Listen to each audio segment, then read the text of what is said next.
आ जाओ माजी।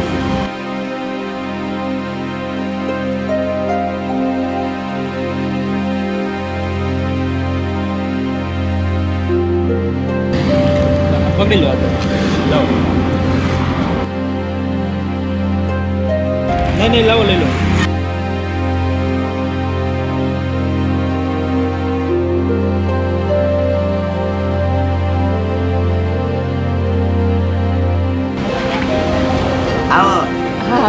नमस्ते। नमस्ते मजा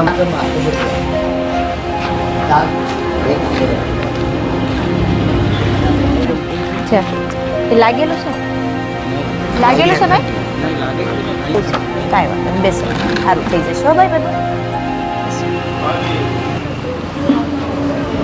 जी नाम शुं छे तमारुं? गंगाबेन। गंगाबेन। हाँ तमे रहेवानुं तमारुं कां? हीराबाग भक्तिनगर। भक्तिनगर। हाँ अहींया कोण रहेतुं હતું? તમે રહેતા હતા? હું રહેતી હતી, મારા છોકરાઓ રહેતા હતા. પછી પછી મારા ઘરવાળો થઈ ગયા, બીમાર થઈ ગયા છે. હા પછી મારો છોકરો મોટો એમ કે રિયલ ગુજરાતમાં બોલવાનું થયું એટલે મારી વહુ નોખી થઈ ગઈ. હા એટલે મોટો છોકરો ઓફ થઈ ગયો. હા તબિયત નાનો છે. નાનો છોકરો છે. અત્યારે ક્યાં રહેતા હતા તમે? અત્યારે તો અમે ભાડાના મકાનમાં રહેતા હતા બેન. હા. પણ આ મહિનો થયો છે ને અમે ખાલી કરી નાખ્યા. આ બીમાર થઈ ગયો. હા. પછી ભાડું ક્યાંથી ભરવું? હા. એટલે અમે રોડ પર આવી ગયા બેન. રોડ પર મેં 20-25 દિવસ રહ્યા. ઘંટીના ઓટલે હોઈ રહેતા હતા. હા. ઓળખીતા હોય એ ખાવાનું આપી જતા હતા. પૈસા હતા ત્યાં સુધી અમે કોઈ પાસે માંગતા નહીં હતા. પૈસા પૂરા થઈ ગયા હતા, ઓળખીતા આપી જતા હતા. તો એ લોકો આપી જતા ખાય ને પછી એમને પણ હોવું પડે બેન.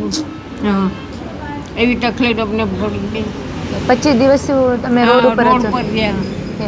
ભાઈ શું કામ કરતા હતા? એ રિક્ષા ચાલવે છે. રિક્ષા. હા એવું છે.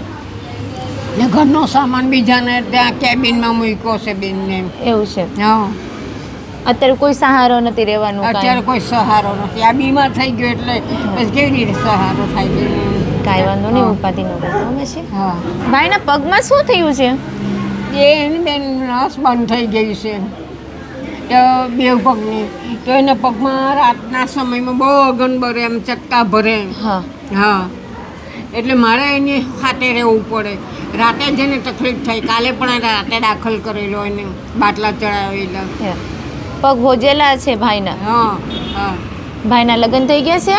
હા એ એમની મરજીથી કરેલા ભાઈ. અને એના ઘરના ક્યાં છે? તો એ તો પછી એ બીજી નાતની હતી એટલે ચાલી જ જાય. છે. હા, એટલે પછી જવા દીધી અમે. કારણ કે આગળ બીજા કમાવાનું નહીં હતું. પછી ક્યાંથી અમારા માથે લેણું કરીને ચાલી ગઈ બેન. હા તમારા માથે લેણું કરી હા ગયા? અમારા માથે. છોકરા? છોકરા નથી. છોકરા નથી. અમે હાથે મને પસંદ જ નહીં હતી એટલે મેં હાથે નહીં રાખતી હતી. એ અલગ રહેતા હતા. બેન 3 જ મહિના રહ્યા છે. 3 મહિના રહીએ નહીં યાર. પછી એને લોન પર ઉપાડે ને બધા દેવું કરાવી દીધું માથે. હા પછી પૈસા લઈને વહી ગઈ. વહી ગઈ. રિક્ષા પોતાની હતી ભાઈની કે ભાડે? પોતાની જ હતી તો અમારી. રિક્ષા કઈ ગઈ અત્યારે? અરે બેન અમારી મુસીબત આવીને અમે ખાઈએ હું હા. એટલે વ્યાજે મૂકી દીધી. એવું છે. કાંઈ વાંધો નહીં. તો કાંઈ નહીં, શાંતિથી રહેવો મસ્ત, ખાઓ પીઓ, ભાઈની દવા થઈ જશે, સારું મસ્ત થઈ જશે. હો માસી? હા. રહેવું છે ને અહીંયા? હા રહેવું છે. તો વાંધો નહીં. શું કેવો છો માસી? હે શું કેવો છો? હું એમ કહું છું કે રાતના સમયમાં એને છે ને બેન બહુ તકલીફ વધે છે. તમારે એટલે- હારે જ રહેવાનું હા, માસી. હા, હા, તમારો એમ. દીકરો તમારા હારે જ રહેશે. હો હા, એમ, હા, હા, હા. તમારા હારે જ રહેશે. તમારાથી નોખો નહીં રહેશે. હો હા, હા, એ ઉપાધિ કરતા નહીં તમે. હારું, જેટલું ગુણ તમે જીવશો, તમારો છોકરો તમારા હારે જ રહેશે અને તમારી સેવા કરશે. હા હો હા હા તો દોસ્તો અત્યારે અમે આવી ગયા છીએ પ્રભુ સેવા આશ્રમમાં. અને જે આ નિરાધાર દાદી અને એમના દીકરા છે જે રોડ ઉપર રહેતા હતા, વ્યવસ્થિત ઘર પરિવારના છે અને 1 મહિના દિવસ તેની પરિસ્થિતિ એટલી એવી ખરાબ આવી ગઈ છે કે એ હાવ રોડ ઉપર હતા અને આજુબાજુના લોકોના બહુ બધા ફોન આવતા હતા. અને આજે અમે સંગીતાબેનના આશ્રમમાં એ લોકોને રહેવા માટે એકદમ વ્યવસ્થિત સુવિધા કરી આપી છે. હવે એમને જે આગળનું જીવન છે એ અહીંયા સારી રીતે ગુજારી શકશે. ભાઈ થોડાક બીમાર છે અને કંઈક પગમાં પ્રોબ્લેમ છે થોડો ઘણો, એના લીધે પ્રોબ્લેમ છે. પણ કાંઈ નહીં, અહીંયા જે સંગીતાબેન ખૂબ જ સારી રીતે બધા પ્રભુજીનું ધ્યાન રાખી રહ્યા છે. તો એમની જેટલી પણ બની શકે એટલી મદદ કરશે અને એના જીવનમાં જે પણ સારી રીતે સુધારો આવશે કેમ કે માડીનું કહેવું એવું છે કે અમારે પણ વ્યવસ્થિત રીતે મતલબ એક જગ્યાએ રહેવું છે, જેથી કરી એ પોતાના દીકરાની સારી રીતે સારવાર કરી શકે અને સારવાર થઈ ગયા પછી એ પોતાના કામધંધા ઉપર સારી રીતે કામકાજ કરી શકે. તો થેન્ક યુ સો મચ બેન કે તમે આવી રીતે જે નિરાધાર લોકો છે એને અહીંયા રહેવા માટે આ આશ્રમ બનાવશો. ખૂબ ધન્યવાદ. અને બેન આ દાદી અને ભાઈ છે એ અમને ઉત્તરાયણથી મળેલા છે. ઘણા બધા લોકોના ફોન આવ્યા કે ભાઈ આવી રીતે કોઈ સારી રીતે વ્યવસ્થા હોય તો ત્યાં એને મૂકી આવો એમ. કાંઈ વાંધો નહીં, બહુ સરસ. અને બધાય તમારા બધા સાથ સપોર્ટથી જ આપણો પ્રભુ સેવા આશ્રમ હાલી રહ્યો છે અને આમ સાથ સપોર્ટ આપતા રહેજો. થેન્ક યુ બેન. બસ આવી જ રીતે તમે જે નિરાધાર લોકોને અત્યારમાં આ સાંસવી રહ્યા છો એ ખૂબ સારી વાત કહેવાય, ખૂબ મોટી વાત કહેવાય. સપોર્ટથી થાય છે બધું આ કાર્ય. તો દોસ્તો વિડીયોને વધુ શેર કરો અને બની શકે એટલો સપોર્ટ કરો. પ્રભુ સેવા આશ્રમને પણ સપોર્ટ કરો અને વિડીયોને પણ વધુ શેર કરી અને સપોર્ટ કરી શકો દોસ્તો તમે. કેમ કે તમારા એક નાના એવા શેરિંગથી પણ ઘણી બધી અમને હૂફ મળતી હોય છે, એવા ઘણા બધા લોકો સુધી અમે પહોંચી શકતા હોય છે. બેનની આખી ટીમ છે એ પણ સુરતમાં ઘણી બધી જગ્યાએ રેસ્ક્યુ કરી રહ્યા છે. તો એમનો પણ તમને સંસ્થાનો નંબર ડિસ્ક્રિપ્શનમાં આપી દઈશ કે તમારે પણ જો કોઈ નજદીકમાં એવું હોય, સુરતમાં હોય, આજુબાજુના ગામડામાં હોય તો અવશ્ય અમારી હેલ્પલાઇન પર અમને કોન્ટેક્ટ કરી અમને બતાવી શકો અથવા તો તમે પણ ખુદ અહીંયા લાવી શકો. અને બસ આવી રીતે પ્રેમ સપોર્ટ આપતા રહેજો દોસ્તો અને વિડીયોને વધુ શેર કરજો. અને આવા જે નિરાધાર નિસહાય લોકો છે એમને રહેવા માટે એક સારી એવી વ્યવસ્થા આપણે એને પ્રોવાઈડ કરી શકીએ. બહુ ધન્યવાદ. Thank you so much.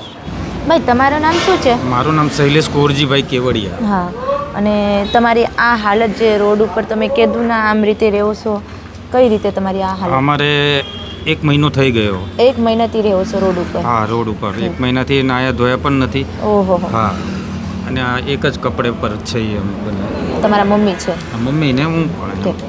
અને પહેલા તમે કઈ જગ્યાએ રહેતા હતા? તમારી કેમ રીતે આવી પોઝિશન આવી ગઈ છે? અમારું પોતાનું મકાન હતું. હા. પણ મારા ભાઈ ને ભાભી સાથે થોડુંક અનબનાવ બન્યો ને એટલે વેચી નાખ્યું. તો એને એનો ભાગ આપી દીધો. અમે પોતાનો ફ્લેટ લીધો. પછી મેં મારી મરજી મુજબ એક હતી એની સાથે મેં મેરેજ કર્યા, બેંગ્લોરની હતી. તો પછી મારે થોડોક પ્રોબ્લેમ આવી ગયો. જીઓ એ સાચું જ બોલું ને? હા, સાચું જ. હા, તો હું છે ને એક વખત મારે જેલમાં જવું પડ્યું. હા, જેલમાં જવું પડ્યું ને એટલે જે એના મારા અકાઉન્ટ નંબર ને પાસવર્ડ ને બધું જ ખબર હતી એટલે બધું એ સાફ કરીને નીકળી ગઈ. માસી, તમારા ફેમિલીમાં કોણ છે? પરિવારમાં તો બેન મારા મોટા છોકરાના છોકરાઓ છે, 4 છોકરીઓ ને 1 છોકરો. એ કઈ જગ્યા રહે છે? એ ડુમસ ગામમાં રહે પણ એની મમ્મીએ એને બીજું ઘર કરાવ્યું. છોકરીઓ જુવાન થઈ ગઈ છે તો પણ એમ કે એની મમ્મીની એક જ છોકરી છે, એ ભાઈ બહેન કોઈ બીજા છે નથી એટલે એણે બીજું ઘર કરાવ્યું. અને તમારા ભાઈઓમાં કોઈ? ભાઈ નથી. મારી બેન ગયા વર્ષે ઓફ થઈ ગઈ છે. ભાઈઓ કોઈ નથી બેન મારે બીજું. અને ગામની અંદર કાકાનો છોકરો એક જ છે. એ કયું ગામ? એ બુવારી ગામ, વ્યારા તાલુકામાં છે. એટલે એ ને બીજો કાકાનો છોકરો કેન્સલ હતો, એ ઓફ થઈ ગયો. એટલે પેલા નાના ભાઈની 2 છોકરીઓ છે એને જવાબદારી, એને વહુની જવાબદારી એ મારા કાકાના છોકરાના માથે બધે આવી પડી. છોકરીઓ 2 જુવાન છે ને એકના લગ્ન કર્યા સમૂહમાં, એક બાકી છે, બીજું કોઈ નથી. નહીં. અત્યારે તમારા પરિવારમાં તમે 2 છે, તમારો દીકરો અને તમે? હા, મા દીકરો બંને જ છો? કાંઈ નહીં, તમારે આશ્રમમાં રહેશું ને? અહીંયા રહીશો ને તમે આશ્રમમાં? અહીંયા રહેજો, સેવા કરજો, જે થાય કામ કરજો, મસ્ત આનંદથી મા દીકરો રહેજો અહીંયા. હા. પેલા ડ્રિંક કરતા હતા ને ભાઈ? ડ્રિંક કરતા હતા. તો હવે આવું વસ્તુ જે પહેલાં કર્યું હતું એ બધું ભૂલી જવાનું. હવે નવસીટ તમારી જિંદગી શરૂ કરવાની અને સરસ મસ્ત જિંદગી જીવવાનું. અને તમારે આશ્રમમાં રહેવું છે કે કેમ કરવું છે ભાઈ? ટ્રીટમેન્ટ મને આપતા હોય તો બેન હું રહીશ. મને ટ્રીટમેન્ટ મેન જોઈએ. અમારાથી જો ભાઈ જેટલી બનતી કોશિશ થાય, જેટલી અમારી સેવા થાય એટલી અમે કરી શકીએ. તમારા મમ્મી તમે 2 મસ્ત રહેવો, સેવા કરો. તમારાથી જે ટ્રીટમેન્ટ છે, તમારે જે લાગ્યું છે એની દવા બધું આપણે થાય છે અહીંયા. કેમ કે મસની પણ બીમારી છે. એ શું થાય? મસા નહીં, એ કાંઈ વાંધો નહીં, એ બધું થઈ જાય છે, તમારે વાંધો નહીં. હો ભાઈ, ટેન્શન લેતા નહીં, રહેશો ને? હા, બસ. મિત્રો, જે અમારા પાસે પ્રભુજી આજે આવેલા છે, માજી છે અને ભાઈ છે, એના પરિવારમાં અત્યારે કોઈ છે નથી. અને બંને માં દીકરો જ છે, એના આગળ પાછળ પણ કોઈ છે નહીં. 1 મહિનાથી સતત રોડ ઉપર રહેતા હતા અને રોડ ઉપર જે કોક પબ્લિક એને જમવા આપતી એને જમી લેતા, ન મળે તો એમનેમ રહેતા હતા. પણ કાંઈ વાંધો નહીં, અત્યારે આપણે પ્રભુ સેવા આશ્રમમાં આવ્યા છે અને સેવા લઈ રહ્યા છે. અને જેટલું એને મરજી છે કે ભાઈ મારે પ્રભુ સેવા આશ્રમમાં સેવા કરું છું અને હું રહીશ, તેટલું એ રહી શકે અને સેવા પણ કરી શકે અને આપણે જેટલી બનતી કોશિશ એને આપણે સેવા પણ આપે. ચાલો અમારો વિડીયો લાઈક, કોમેન્ટ, શેર કરજો. જય હિન્દ, જય ભારત.